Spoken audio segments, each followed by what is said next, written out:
মক্কানগরীর কাকিয়াত যাত্রা শুরু হইল বাংলাদেশি মালিকানার জমজম ডাইন রেস্টুরেন্ট, যা চট্টগ্রামের কৃতি সন্তান জিল্লুর রহমান, আবু বক্কর, মোহাম্মদ মহিউদ্দিন এবং মোহাম্মদ কায়সারের যৌথ পরিচালনায় পরিচালিত। উক্ত উদ্বোধনী অনুষ্ঠানত প্রধান অতিথি হিসেবে উপস্থিত আছিল বাংলাদেশ ইন্টারন্যাশনাল স্কুল অ্যান্ড কলেজের ইংরেজি শাখার চেয়ারম্যান জনাব আব্দুল্লাহ নাসের এবং উদ্বোধক হিসেবে আছিল কমিউনিটি লিডার কাশেদুর রহমান কাশেদ। বিশেষ করে হাজিদের জন্য আমরা একটা সুবিধা রাখছি, যেমন আমাদের ফেসবুক পেজে আমাদের হোয়াটসঅ্যাপ নম্বর আছে। হোয়াটসঅ্যাপ নম্বর থেকে নিয়ে হাজিরা আমাদের অর্ডার দিলে আমরা হাজিদেরকে তাদের হোটেলে আমরা খাবার দিয়ে আসবো।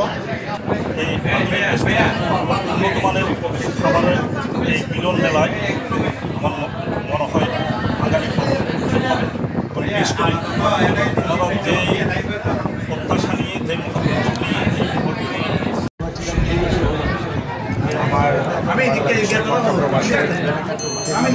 মক্কার বাইরে থেকে আগত সকল বাংলাদেশি ভাইদেরকে আসসালামু আলাইকুম। উক্ত অনুষ্ঠানত আরও উপস্থিত আছিল ব্যবসায়ী বেলাল উদ্দিন, আমান, রিদওয়ান, খলিল সহ বিভিন্ন রাজনৈতিক, ব্যবসায়ী, মিডিয়া এবং কমিউনিটির নেতৃবৃন্দ।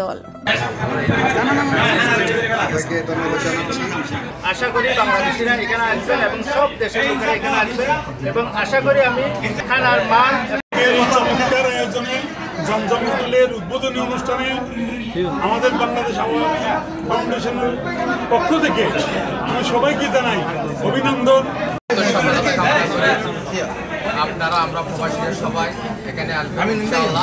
শুভ উদ্বোধন উপলক্ষে রেমিটেন্স যোদ্ধা প্রবাসী হল সম্মানে নৈশভুজুত চাটগাঁই আমের আয়োজন করা হয়।